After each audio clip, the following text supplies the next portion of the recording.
ये एक साजिश है और पॉलिटिकल साजिश है मैं जिसकी बात कर रहा हूं, और ये साजिश भारतीय जनता पार्टी की साजिश है, उसके लोगों द्वारा की गई साजिश है। क्योंकि एक तरफ वो देख रहे हैं कि मर्मरिंग हो रही है, उस मर्मरिंग को किस रूप में अपनी ओर कैश करें, इस बात की ताक में हमेशा भाजपा के लोग लगे रहते हैं। बागेश्वर बाबा कहीं भी जो है वो कार्यक्रम अपना करें, अगर वो सनातन धर्म के प्रचार के लिए कार्यक्रम करेंगे अच्छी बात है।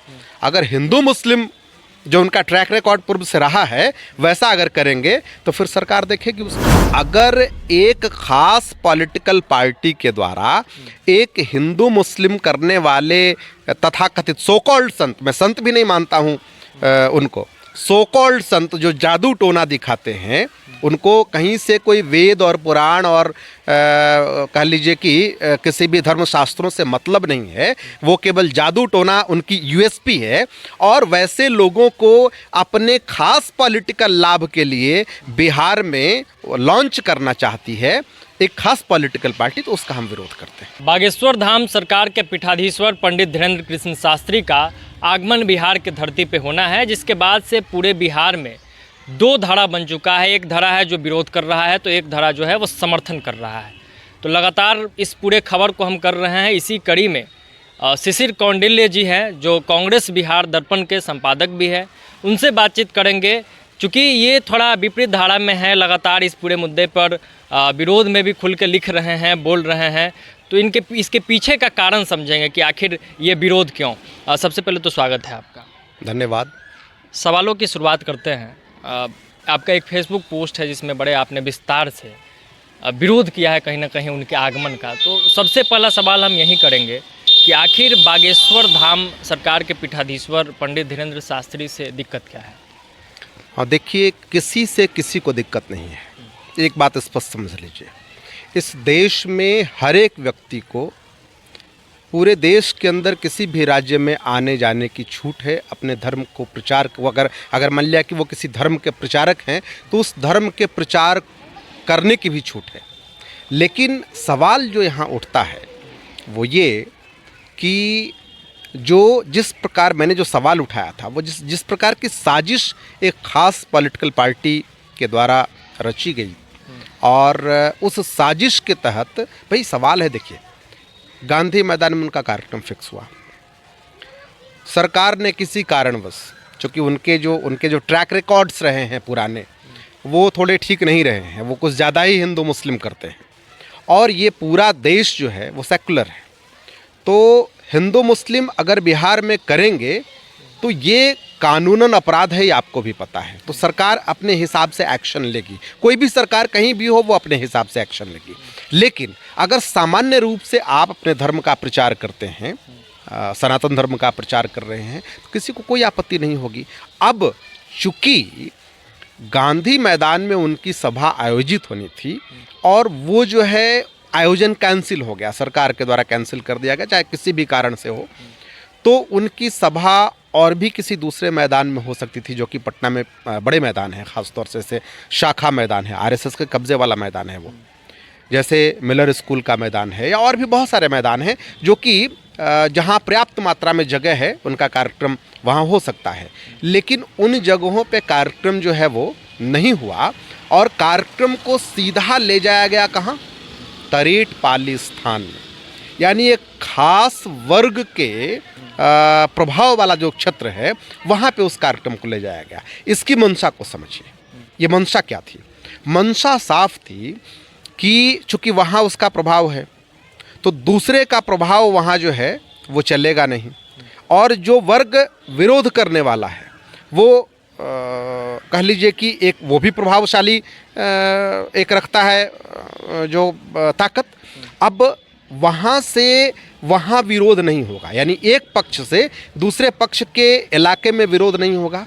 तो विरोध जब नहीं होगा खुल करके, और वहाँ पे कार्यक्रम आयोजित हो रहा है, और आयोजनकर्ता कौन है और कार्यक्रम का संचालन कौन कर रहे हैं, ठीक है ना, और किसके द्वारा करवाए जा रहे हैं, तो कहीं न कहीं दूसरे पक्ष में एक सुलगाव की स्थिति होगी। और सुलगाव का जो मैसेज है वो पूरे बिहार में दूसरे तरीके से स्प्रेड होगा और इसका लाभ कहीं न कहीं भारतीय जनता पार्टी बिना उस वर्ग को लाभ पहुंचाए लेना चाहती है। मैंने इसका विरोध किया था। सुलगाव की आप बात कर रहे हैं कि कोई जगह चुना गया, तो उस पर हम बाद में आएंगे। गांधी मैदान की अगर बात की जाए तो उसी गांधी मैदान में दीन बीन का कार्यक्रम हो सकता है, उसी गांधी मैदान में रमज़ान से जुड़ी कार्यक्रम कराई जा सकती है, उसी गांधी मैदान में बागेश्वर धाम सरकार का कार्यक्रम क्यों नहीं करवाया जा सकता है? नहीं, बागेश्वर धाम सरकार का कार्यक्रम करवाया जा सकता है, इसका विरोध मैं कहाँ कर रहा हूँ। ये तो सरकार के प्रतिनिधि से आप पूछेंगे ना कि आखिर किस वजह से उसका कार्यक्रम, उनका कार्यक्रम कैंसिल किया गया वहाँ। ठीक है, सरकार के प्रतिनिधि बताएंगे। इसके पीछे जो कारण बताया गया अभी तक कि मेट्रो का काम चल रहा है, भीड़ भाड़, विधि व्यवस्था नहीं संभाली जा सकेगी, तो उसमें आपका ये बात था कि पटना के किसी मैदान में करा लिया बिल्कुल। मान लिया कि गांधी मैदान में प्रॉब्लम थी ना, लेकिन हर जगह तो मेट्रो तो स्पेसिफिक इलाके से गुजर रही है ना, हर जगह तो मेट्रो गुजर नहीं रही है। अब आप बताइए, अगर पटना कार्यक्रम होता लोकल में तो पटना के मोहल्लेवासी या इर्द गिर्द के जो भी लोग हैं, मान लिया कि आसपास के ज़िले के भी लोग आएंगे, कम्युनिकेशन का कितना बेहतर व्यवस्था यहाँ पे जो है वो है, आने जाने की, ट्रेन से भी लोग आ सकते हैं, बस से भी लोग आ सकते हैं। कैपेसिटी आपको लगता है कि गांधी मैदान में जब नहीं हो सकता है तो मुझे तो नहीं लगता है कि गांधी मैदान के पैरेलल कोई ऐसा मैदान है जो सह पाए इतने भीड़ को। नहीं, गांधी मैदान पूरा बुक्ड थोड़े था।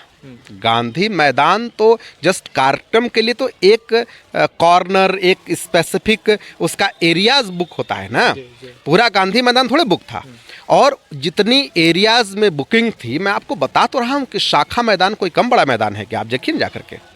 बेसिकली क्या है ना कि ये एक साजिश है और पॉलिटिकल साजिश है मैं जिसकी बात कर रहा हूं, और ये साजिश भारतीय जनता पार्टी की साजिश है, उसके लोगों द्वारा की गई साजिश है। क्योंकि एक तरफ वो देख रहे हैं कि मर्मरिंग हो रही है, उस मर्मरिंग को किस रूप में अपनी ओर कैश करें, इस बात की ताक में हमेशा भाजपा के लोग लगे रहते हैं और उसी का प्रतिफल है ये। हालांकि ठीक है, मतलब हम लोगों ने उसको अपने आर्टिकल के माध्यम से कहें या एक मैसेज दे करके कहें, हम लोगों ने एक बैलेंस करने का प्रयास किया है। लेकिन दूसरी बात और भी है कि चाहे बागेश्वर बाबा कहीं भी जो है वो कार्यक्रम अपना करें, अगर वो सनातन धर्म के प्रचार के लिए कार्यक्रम करेंगे अच्छी बात है। अगर हिंदू मुस्लिम जो उनका ट्रैक रिकॉर्ड पूर्व से रहा है वैसा अगर करेंगे तो फिर सरकार देखेगी उसको। साजिश की बात आप कर रहे हैं तो साजिश तो दोनों तरफ से है। अगर आप भाजपा पे आरोप लगा रहे हैं तो बाकी पार्टियां कहाँ शांत है? कोई कहता है घुसने नहीं देंगे, कोई कहता है घेर लेंगे, कोई कहता है ढोंगी है, कोई कहता है चोर है। तो ये जायज़ है, इसको आप सही ठहरा सकते हैं। किसी ने ढोंगी कहा हो ये उनका डिस्कशन है। हमने तो केवल कहा कि बागेश्वर बाबा, बहुत सारे मसलों पर बागेश्वर बाबा को ज्ञान नहीं है। मैं तो अभी भी कह रहा हूँ, और उनसे बड़े बड़े प्रकांड विद्वान हमारे यहाँ हैं संतों में। स्वामी राम प्रपन्नाचार्य वयोवृद्ध बुजुर्ग हैं। तो पंडित धीरेन्द्र शास्त्री दावा भी तो नहीं करते हैं कि वो ज्ञानी है। भाई सवाल है कि दावा इस बात का नहीं करते, लेकिन मैं तो इस बात का दावा करता हूँ कि अगर एक खास पॉलिटिकल पार्टी के द्वारा एक हिंदू मुस्लिम करने वाले तथाकथित सो कॉल्ड संत, मैं संत भी नहीं मानता हूँ उनको, सो कॉल्ड संत जो जादू टोना दिखाते हैं, उनको कहीं से कोई वेद और पुराण और कह लीजिए कि किसी भी धर्म शास्त्रों से मतलब नहीं है, वो केवल जादू टोना उनकी यूएसपी है। और वैसे लोगों को अपने खास पॉलिटिकल लाभ के लिए बिहार में लॉन्च करना चाहती है एक खास पॉलिटिकल पार्टी, तो उसका हम विरोध करते हैं। नहीं, तो सवाल ये उठता है कि सरकार अगर चाहती तो इतना ड्रामा नहीं होने देती। सरकार गांधी मैदान दे देती या खुद ही कहती कि पटना में ही कहीं आप करा लीजिए, क्योंकि विधि व्यवस्था की जिम्मेदारी तो सरकार की है। कहाँ प्रोग्राम हो सकता है, कहाँ नहीं हो सकता है, ये तो सरकार बताएगी। तो सवाल अगर आप बीजेपी पर उठाते हैं तो सवाल तो सरकार पर भी उठनी चाहिए। नहीं, सरकार जो है वो सरकार का काम करने का अपना मैकेनिज़्म है, वो उस मैकेनिज़्म के तहत काम करती है। और सरकार ने अगर गांधी मैदान का कार्यक्रम रद्द किया तो कुछ न कुछ उसके पीछे का रीज़न होगा, ठीक है ना। सरकार के अंदर में ही सारी विधि व्यवस्था है ना, तो ये सरकार का डिस्क्रिप्शन होता है कि किसको अलाउ करे और किसको अलाउ ना करे, ठीक है। लेकिन मैंने जो एंगल लिया है वो तो एंगल बिल्कुल इससे डिफरेंट है ना। इसमें उनको गांधी मैदान दिया गया या नहीं दिया गया, इस पे हमारा कोई जो है वो हमारी टिप्पणी नहीं थी, ठीक है ना। वो सरकार का डिस्कशन है कि सरकार किसको अलाउ करे और किसको ना करे, ठीक है। लेकिन हमारा तो जो एंगल है वो बिल्कुल अलग है कि भाई एक देखिए सीधा सीधा समीकरण है, सो समझिए। एक खास जाति भूमिहार जो कि भारतीय जनता पार्टी का कोर वोटर है, ठीक है, एकदम बिल्कुल क्रिस्टल क्लियर है इसमें, सो समझ लीजिए। उस कोर वोटर को जब भारतीय जनता पार्टी लतियाना शुरू की, यानी लतिया तो पिछले कई वर्षों से रही है, और उसको जब कुछ नहीं मिला तो ये जाति बेहद ही संजीदा है और बेहद इंटेलेक्चुअल है। भूमिहार जाति अपने आप में सक्षम भी है और इंटेलेक्चुअल तो खैर कहना ही नहीं, एक से एक स्टॉलवर्ड है यहाँ। अब उसको अंदर अंदर ये समझ में आने लगा कि भाई ऐसा हो रहा है और केवल हमसे लालू भय दिखा करके और वोट लिया जा रहा है, और एक इधर से नव पिछड़ावाद की राजनीति भी चल रही है। तो इसमें कहीं ना कहीं जो है वो मरमरिंग शुरू हो गई इस बिरादरी में। अब मरमरिंग शुरू हो गई तो भारतीय जनता पार्टी को भी समझ में आने लगा। शुरू में तो भारतीय जनता पार्टी के कुछ नेताओं ने मंच से यहाँ तक कहा था कि भूमिहार जाएंगे कहाँ, वो तो हमें ही वोट करेंगे, उनकी तो मजबूरी है यहाँ रहना, ठीक है। अब क्या हुआ सो समझ लीजिए। जब मरमरिंग शुरू हुई तो भारतीय जनता पार्टी को दो तरीके से नुकसान होना था। अगर ये वोट कहीं शिफ्ट करता तो भी नुकसान पहले भाजपा का, चूंकि भाजपा को इसने खड़ा किया, इस बिरादरी ने खड़ा किया है भारतीय जनता पार्टी और राष्ट्रीय स्वयंसेवक संघ को बिहार में, ठीक है ना। तो अगर कहीं ये शिफ्ट होता है तो भी नुकसान भाजपा को, और अगर इसमें टूट होती है तो भी नुकसान भाजपा को। तो भाजपा ने एक खेल खेला, खेल ये खेला कि ऐसा करो, यहाँ जैसे कार्यक्रम रद्द हुआ तो सीधा तरेट पाली स्थान। अब एक खास वर्ग तेज प्रताप जी का जो है वो विरोध आ रहा था उसमें कि आप ये कहना चाह रहे हैं कि भूमिहार यादव की लड़ाई लगाने की बिल्कुल बिल्कुल ये पूरी, और उसका लाभ उसका पॉलिटिकल देखिए होता क्या है ना। लेकिन वस्तु स्थिति ये है, 2 दिन पहले मैं भी गया था, भूमिहार के ही कुछ लोग थे जो झंडा लगा रहे थे बागेश्वर धाम के स्वागत में, तो रहा हूं। और यादव पानी पिला रहे भाई थे। कहाँ आग लगी? सवाल ये है कि कौन यादव पानी पिला रहे थे? रामकृपाल जी भी आज गए हुए थे, ठीक है ना, सवाल उसका नहीं है। लेकिन मास पे जो मैसेज आ रहा है 2-4 इक्का, भाई यादव भी सनातनी है कि नहीं है? मैं ये थोड़ी कह रहा हूँ कि यादव सनातनी नहीं है, वो भी सनातन व्यवस्था को मानता है और हम भी सनातन व्यवस्था को मानते हैं। दिक्कत कहाँ है? बागेश्वर धाम के जो पीठाधीश्वर हैं उनसे दिक्कत कहाँ है उसको समझिए, और उसको कैसे पॉलिटिकली टेक्निकल रूप से कैश किया जा रहा है उसको समझिए। दोनों ही चीज़ों को बैलेंस कीजिएगा, आपको स्वतः समझ में आ जाएगा क्या स्थिति है। ये स्थिति स्पष्ट है कि भारतीय जनता पार्टी की साजिश भूमिहार और यादव को लड़वा करके, और यादव के साथ चूंकि बागेश्वर धाम हिंदू मुसलमान करने का ट्रैक रिकॉर्ड उनका रहा है, तो मुसलमान यादवों के साथ हो जाएंगे। और एक पूरा मैसेज, चूंकि पटना है ना, पटना केंद्र है, यहाँ से मैसेज पूरे बिहार में स्प्रेड होगा, और फिर अपने तरीके से वो राजनीतिक खेल खेलेंगे और वोट को कैश करेंगे। ये बात ठीक है, ये बात ठीक है कि आप कह रहे हैं कि भाजपा साजिश कर रही है, तो आपको नहीं लगता कि आप एक तरफा बात रख रहे हैं? चूंकि साजिश तो दोनों तरफ से हो रहा है। अगर भाजपा साजिश कर रही है, भाजपा इसको प्रचारित कर रही है, तो उतने दुगने गति से विरोध भी हो रहा है, और जब विरोध हो रहा है तो आग तो दोनों तरफ से लगाया जा रहा है, मेरा ये कहना है। बागेश्वर धाम सरकार का कहीं विरोध नहीं हो रहा है, मैं आपको नहीं देंगे भाई। सवाल है, चोर है, पागल है, कोई इक्का दुक्का कहा होगा ऐसा, बड़े नेता नहीं बड़े नेता कहे होंगे, वो बड़े नेता आपकी नज़रों में होंगे, लेकिन वो सोच उनकी बहुत छोटी है जो इस प्रकार की बात करता है। मैंने क्या कहा?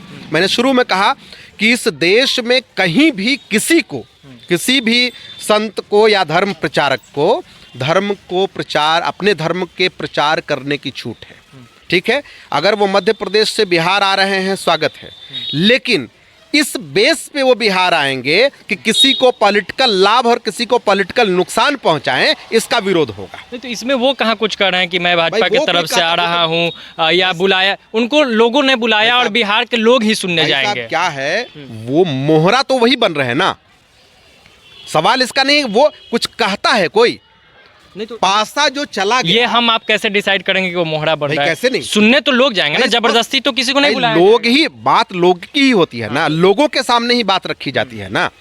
लेकिन कहीं ना कहीं अगर कोई कहीं से पासा फेंक रहा है तो मोहरा कौन है, इस बात को समझना है। इस बात को तो ऑर्गेनाइजर भारतीय जनता पार्टी तो नहीं है इस कार्यक्रम की? नहीं, भारतीय जनता पार्टी केवल एक पार्टी नहीं है, सो समझिए, ठीक है। वो तो एक पॉलिटिकल पार्टी है और उसका जो मातृ संगठन है राष्ट्रीय स्वयंसेवक संघ, आरएसएस भी ऑर्गेनाइजर नहीं है। सुन लीजिए, उसके सैकड़ों, उसको क्या कहा जाए, वो मतलब सबऑर्डिनेट्स हैं, मतलब अनुसांगिक क्षेत्र के संगठन हैं या विविध क्षेत्र के संगठन हैं उसके, जो आरएसएस के द्वारा प्रत्यक्ष या अप्रत्यक्ष रूप से संचालित होते हैं और उसमें वो कहीं ना कहीं संगठन इन्वॉल्व है।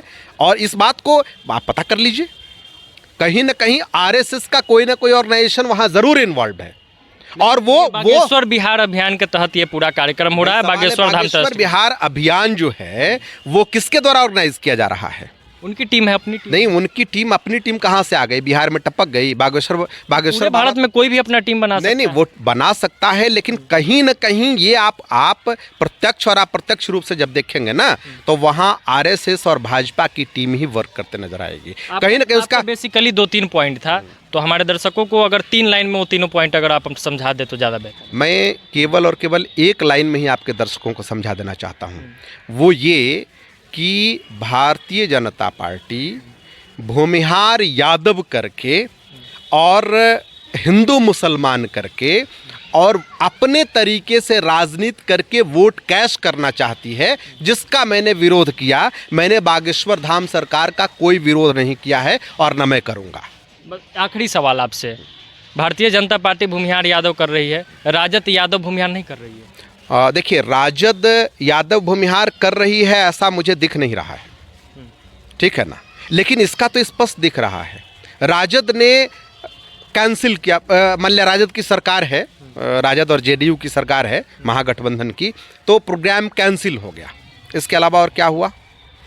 विरोध हो रहा है लगातार, सेना तैयार की जा रही है, घेर लेंगे, छेक लेंगे, तमाम तरह की बातें हो रहा है। विरोध किसका हो रहा है? बागेश्वर धाम के पीठाधीश्वर। बागेश्वर धाम भूमिहार नहीं ना है, लेकिन कार्यक्रम तो नौबतपुर में हो रहा है। नौबतपुर कार्यक्रम का विरोध हम लोगों ने नहीं किया है, ठीक है ना। कार्यक्रम नहीं हो, बागेश्वर धाम नहीं आया और कार्यक्रम हो रहा है नौबतपुर में, तो ईगो पर तो नौबतपुर के लोग लेंगे। नहीं, वो एक वही तो मैं कह रहा हूँ जिसको आप समझ नहीं रहे। एक साजिश के तहत नौबतपुर में कार्यक्रम ऑर्गेनाइज किया गया। ठीक है कि करवा लिया गया, ठीक है करवा लिया गया, तो ये लोग नहीं विरोध करते ना, विरोध नहीं। नौबतपुर में कार्यक्रम हो गया, इसका मतलब ये लोग विरोध नहीं करते, ये कौन सा लॉजिक है भाई? बिहार में कहीं भी कार्यक्रम होगा, विरोध करने वाले विरोध करेंगे, तो मतलब ये मैंने नौबतपुर में कार्यक्रम हो रहा है, इसका मतलब विरोध नहीं हो, ये कौन सा लॉजिक है भाई?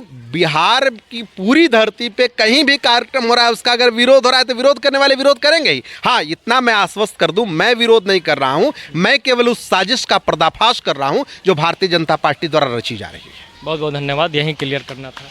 Thank you. तो कहीं ना कहीं ये शिशिर कौंडिल्य जी थे जिन्होंने स्पष्ट तौर पर कहा कि मैं बागेश्वर धाम सरकार जो बिहार आ रहे हैं उस बात का विरोध नहीं कर रहा हूं, मैं उस बात का विरोध कर रहा हूं जिसके तहत एक पार्टी यानी कि भारतीय जनता पार्टी जो साजिश कर रही है उस पूरे घटनाक्रम का, उस पूरे राजनीतिकरण का मैं विरोध कर रहा हूँ। बाकी इस पूरे बातचीत पर आप क्या कुछ सोचते हैं, कमेंट बॉक्स में अपनी राय और प्रतिक्रिया जरूर दीजिएगा। बहुत बहुत धन्यवाद। जय बिहार।